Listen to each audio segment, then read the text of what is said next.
I was sitting in the main conference room, nursing a burnt coffee I didn't want, when Marty Hessel dropped the news like a brick. Haley Carver, our fresh-out-of-college summer intern, was getting the quarterly performance bonus. 70 grand. The same 70 grand I'd been lining up for since February. I froze, the cup halfway to my mouth. I wasn't the only one. You could hear the room shift, papers rustling, throat clearing, a cough that sounded suspiciously like a laugh. I'd been at CorePoint Solutions almost 5 years, hit every target, carried broken accounts back from the grave, trained half the team sitting in that room. And somehow, Haley, who still needed reminders to log her time in the CRM, was the one being recognized for exceptional performance. Marty stood up front like he'd just cured cancer. Haley has shown the kind of initiative and vision that embodies the future of this company, he said, flashing his half-smile. The kind that never quite touched his eyes. Haley looked stunned. She smiled, nodded politely, said, "Thank you." But her body language screamed clueless. She had no idea what just happened. She didn't know what she'd been handed. I wasn't mad at her. She hadn't asked for this. But I knew well she wasn't the reason this happened. A few weeks earlier, I'd walked past Marty's office and caught part of a call. He was talking about some family reunion in a nowhere town called Darrow Ridge, Idaho. About 6,000 people, tops. I remembered because Haley mentioned it during her onboarding, said she grew up there, said her mom and Marty's mom had known each other forever. I didn't believe in coincidences, not in a place like this. Quick note, before listening, share which city or country you're watching from. After the meeting, I ducked into the break room to cool off. I wasn't going to make a scene, but I needed a second to not throw something. That's when Haley came in. "Caleb, I'm so sorry if this was weird," she said. Her voice was small, nervous. I had no idea about the bonus. I didn't even know I was being considered. I looked at her. She meant it. She looked like someone who just found out she got handed a car and didn't even ask for the keys. "I believe you," I said, "but you weren't the one who made the call." Marty was the problem. Marty and his phony speeches.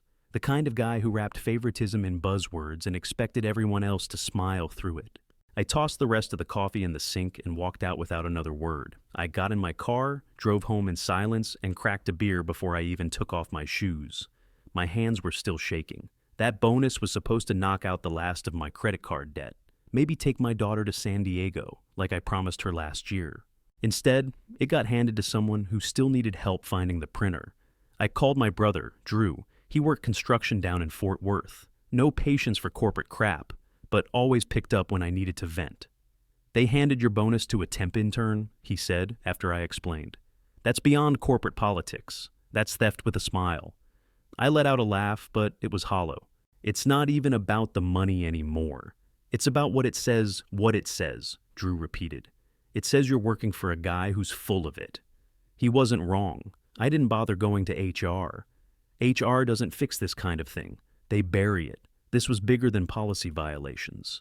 This was rot in the structure, and once you smell it, you either walk or you demo the damn thing. So, I started paying attention. For the next week, I watched Marty like a hawk. Not just how he acted around Haley, but how other people acted around him when she was in the room. He handed her the safest accounts, the easy wins. Stuff we usually gave to juniors to cut their teeth. He sat next to her in meetings, repeated her comments louder so the room would hear them. Praised her for ideas other people had pitched minutes earlier, and no one said a word. We all just smiled and nodded like this was normal. She got added to a leadership sync that hadn't accepted a new attendee in 3 years. They said it was to develop future leaders. She barely knew what half the acronyms in that room stood for. This wasn't some office fling.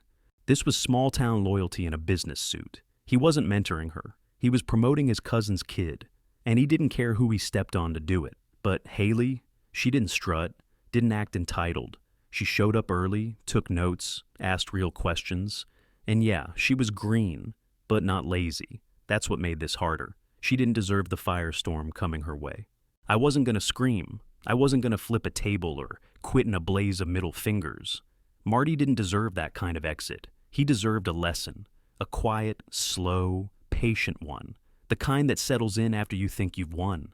I was going to teach him exactly what he'd taken for granted. And make sure Haley figured it out too. Because hard truth, it's the only kind that sticks. I cracked another beer and pulled up my laptop. If Marty wanted to play games, he'd pick the wrong piece to mess with. I showed up Monday with a smile and a plan sharp enough to cut glass. "Haley," I said, pulling up a chair next to her desk. "You've been getting a lot of attention lately. I think we should build on that. I'll start training you on our advanced client systems." Her eyes lit up like she'd just won a scholarship. "Really? I'd love that." "Caleb, you're the only one who explains things in a way that makes sense." I nodded and pulled up a blank doc. "Let's dive in." Over the next 10 days, I gave her the crash course from hell: complex systems mapping, API chain dependencies, legacy platform migrations, cross-client optimization models that took me 3 years to fully grasp. I walked her through it all like it was Tuesday algebra. She wrote everything down, every damn word, asked good questions, nodded along like she understood it all.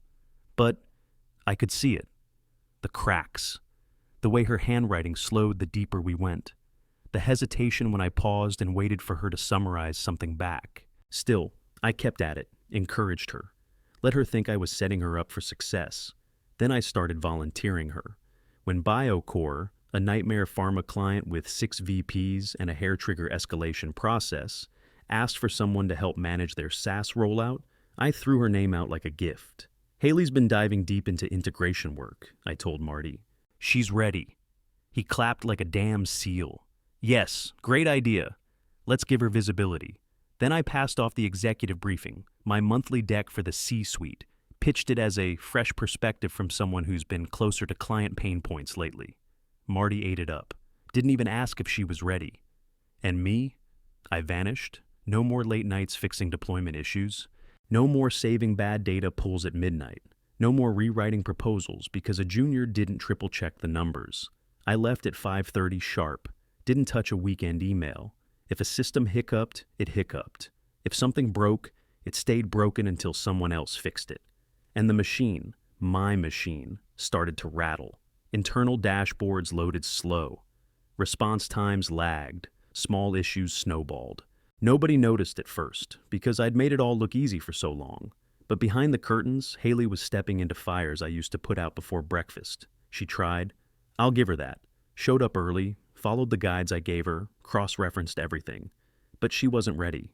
She didn't know the shortcuts or the landmines. Didn't have the gut instinct you earn after getting burned a few times. BioCore started calling twice a day, asking about staging conflicts, incomplete data tags, rollout timelines that no longer made sense. I knew what was coming, and so did she. Still, I smiled when we passed in the hall. "You're doing great," I told her. "Really?"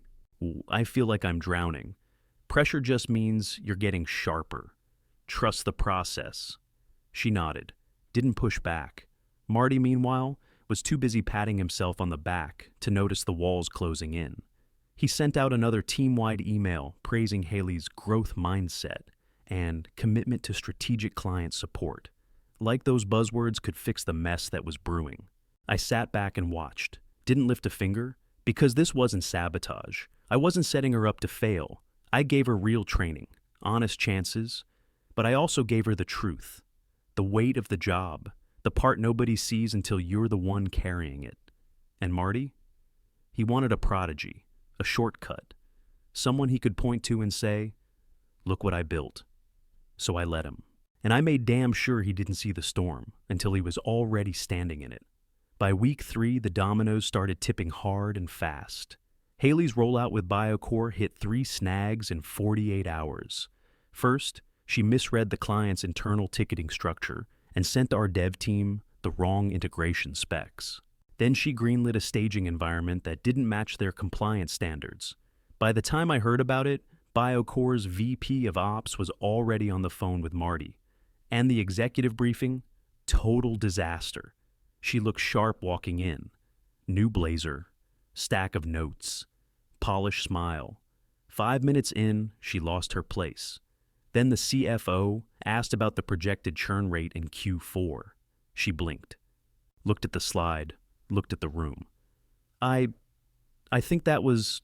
Sorry, can I double-check the source on that?" she said. No one answered, just silence and polite tension. Marty jumped in, smoothed it over with a joke and some vague comment about emerging talent still finding their stride.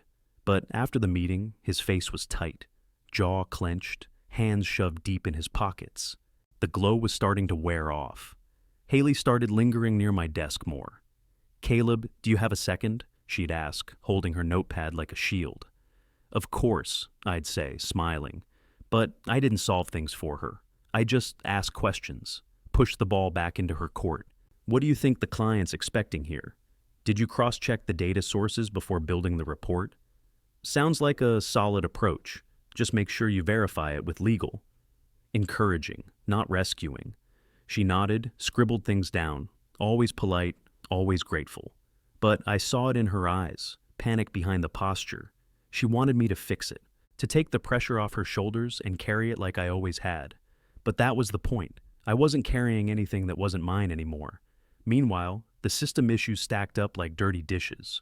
One longtime client escalated a complaint about platform lag and reporting errors. Another paused their Phase 2 rollout, citing internal confusion on delivery timelines, which was corporate speak for your team screwed up. People started looking around, asking quiet questions. One junior analyst knocked on my cube and asked if the system outages were expected or if they should flag them. I told her to bring it to Haley. Her eyes got big, and she backed out without another word. Marty started getting CC'd on director-level complaints. He replied with tight diplomatic nonsense about optimization cycles and adjustments to meet evolving client needs, which translated to, "We're spinning plates and hoping no one drops one." Then on Thursday, Marty called me into his office. He didn't look smug anymore. No performance speak or buzzword salad, just circles under his eyes and tension in his jaw. "Caleb," he said, motioning for me to sit. "We're dealing with a few urgent priorities. Some concerns from BioCore, a hiccup with Jensen Financial, and I know the integration team's been stretched. I'd really appreciate it if you could take point. Get things back on track." I sat down slow, let the silence hang a second before answering.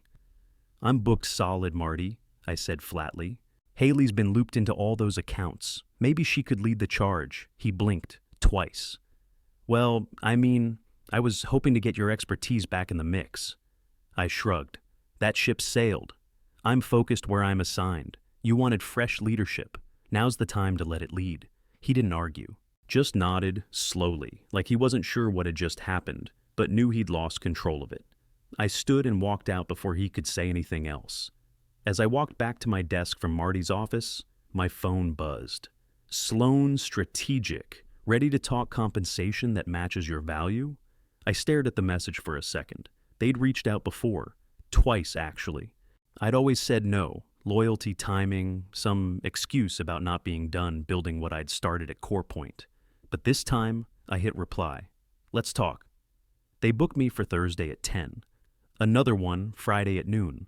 I burned 2 PTO days I hadn't touched in 18 months. Walked into their office without expectations, just curiosity. And I walked out with an offer before I even hit the elevator. 50% salary bump, 25 grand signing bonus, stock options, fully remote if I wanted, but more than that, it was the work. Deep system enterprise builds, full stack integration for Fortune 500 clients. No fluff, no politics, just real problems with high-stakes solutions. The stuff I actually cared about. I told them I'd think it over for the weekend, but I already knew. Monday morning, I printed my resignation letter on the company paper, folded it clean, stuck it in my top drawer, and waited. Didn't take long. Around 10, Marty came pacing by my cube like he'd been walking laps around the building. "Hey, Caleb," he said, trying to sound casual. "Got a sec? We've got some team priorities to realign, and I've been hearing troubling things from a couple clients." I stood up, handed him the letter without blinking. "I'm giving my 2 weeks." He took it like it might bite him. "What?" "No hard feelings," I said. "Just time for a new challenge." His face dropped, like someone unplugged him mid-sentence. His mouth opened, then closed again. "You're serious," I nodded. "Sloan Strategic. They've been after me for a while." He looked at the paper in his hand like it might change if he read it again. We can talk about compensation, he said, voice lower. If this is about money, it's not about money, Marty. It's about recognition. It's about trust. You made your bet 3 weeks ago. Now I'm making mine. He stepped back, nodding slowly like he was chewing glass. All right, if that's what you want, it is. He didn't try to shake my hand, just turned and walked away like the floor had shifted under him. I sat down and opened my inbox. 10 minutes later, HR scheduled my exit interview. The next 10 days were pure collapse. Haley was trying. Honestly, she was, but the cracks were everywhere now. Client chains that used to flow like clockwork were clogged with missteps, redos, and half answers. The integration team started sending Slack messages that bordered on begging. Who's driving this now? Is someone tracking these versions? Can we please get a lead assigned who knows the legacy structure? I stayed quiet. Marty? He was back in meetings, back in the weeds. The same guy who'd spent the last 6 months acting like a visionary now looked like a substitute teacher who lost the seating chart. His voice got tight. His praise dried up. He stopped calling Haley our rising star. Started calling her project lead, like putting distance between them would fix it. The senior consultants saw it too. They weren't dumb. One of them, Brent from commercial finance, stopped by my cube on a Wednesday. You really leaving for Sloan? He asked, half whisper. Yep. What did they offer you? I didn't lie, but I didn't hand him the full package either. Enough to feel respected, I said. He just nodded, but I could see the wheels turning, and that's when I realized something. Quiet departures make the biggest noise. Everyone saw what was happening. They just needed someone to go first. 3 days before I left, Haley cornered me near the print room. She looked worn down. Not like she hadn't slept, but like she'd finally woken up. Did you know this would happen? She asked. When you gave me all that advanced stuff? I looked her in the eye. I knew you were smart. I knew you'd try your hardest. That's not an answer. I let out a breath.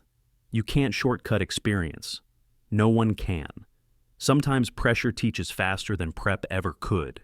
She didn't flinch, didn't cry, just nodded slowly. I'm asking Marty to scale back my assignments, she said. I'm not ready to lead that pharma rollout. I respected the hell out of her for that.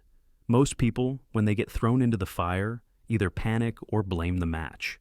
She walked through it and came out sharper, not bitter, just clear-eyed. The day after that, Marty pushed out a company-wide announcement about adjusting team workflows to optimize delivery cycles.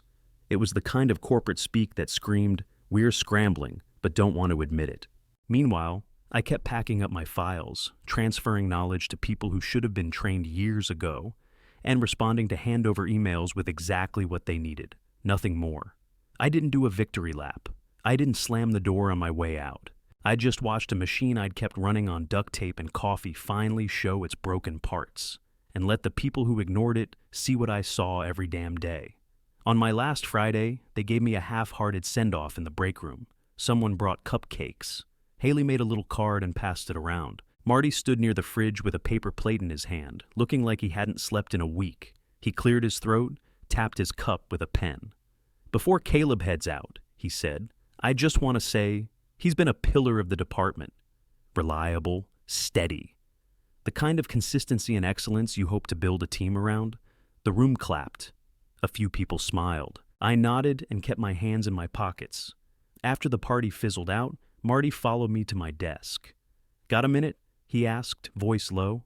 I waited. I made a mistake with the bonus, he said. You were the one who earned it. I let personal ties cloud my judgment. I looked him straight in the eye. You're not the first guy to mix up loyalty and leadership. But, yeah, you screwed that one up, he didn't argue. I can match Sloan's offer, he said. Salary, title, performance bonuses. Hell, I'll get you a bigger office. Clean slate, I shook my head. It's not about money. It's about being seen. You didn't just pass me over. You used me as a ladder. His face twitched, like he wanted to deny it, but couldn't find the energy. Where are you going?